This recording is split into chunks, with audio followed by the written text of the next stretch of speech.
वो दामाद पता ससुराल पत्नी को लेने, तो सास का जी नहीं कर रहा था भेजने का, तो उसने अपने बाकी बच्चों से कहा बोले अपने जीजा को समझाओ, और अगर नहीं माने ना तो यूं कह देना हमारी माता जी की देवी आ जाती है।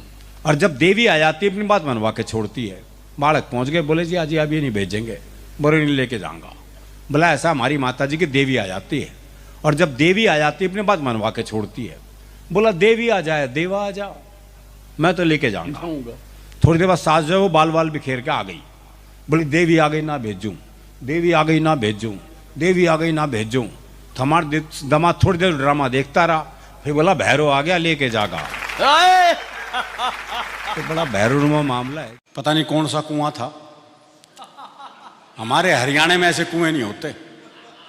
हमारे हरियाणा में कुआं था, बोले पता लगे जहां जो मांगो मिल जाता है। तो पति ने कार रोकी, कुएं में झांका, कुछ मांगा। उसके बाद पत्नी ने कुएं में झांका, कुछ मांगा।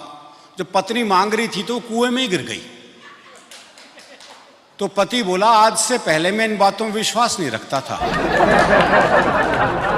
80 साल का बूढ़ा बस में चढ़ा तो एक 75 साल की बुढ़िया बोली ताऊ कित जागा। अब बूढ़े के तो काटो खून नहीं जी।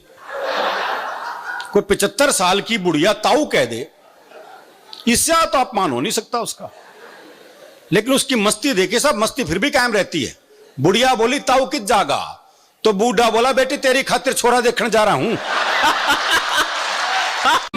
हमारे हरियाणा में भी बाप बेटे के संबंध ऐसे ही हैं। वो एक बेटा रात को 9 से 12 पिक्चर देखने जा रहा था, तो बाप ने कहा अगर जागता हुआ हूं तो दरवाजा खोल दूंगा, लेकिन अगर सोते को जगा दिया तो फिर नहीं खोल लूंगा।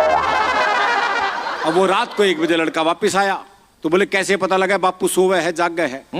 तो अगले ने चौकीदार की आवाज बनाई, बोले राम प्रसाद सोवे है जाग गए है?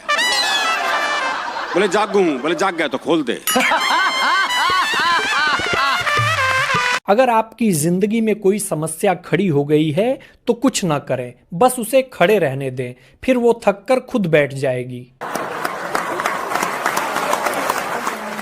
आपके राशिफल में आगामी कुछ दिनों में ऊंचाइयां छूने का अगर योग बन रहा है तो समझ जाइए कि पंखे व छत के जाले साफ करने का समय आ गया है। आपके खानदान में आपके अलावा और कोई टैलेंटेड है? मुंह से बोले। ये कहां से आवाज आई है?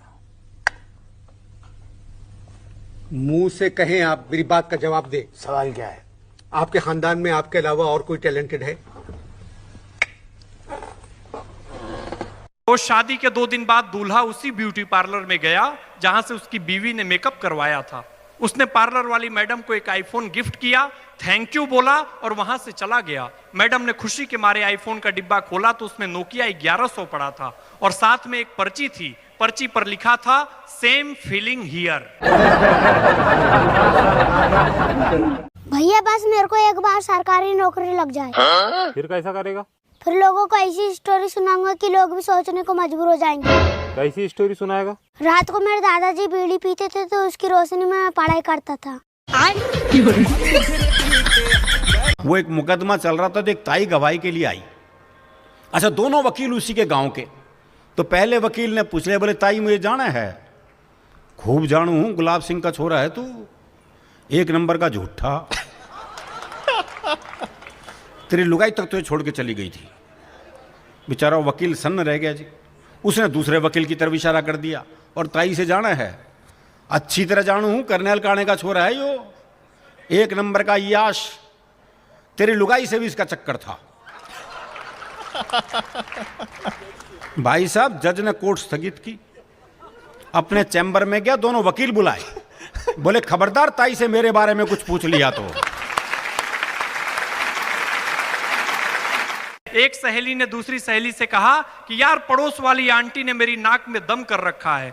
दूसरी सहेली ने कहा क्यों, क्या हुआ?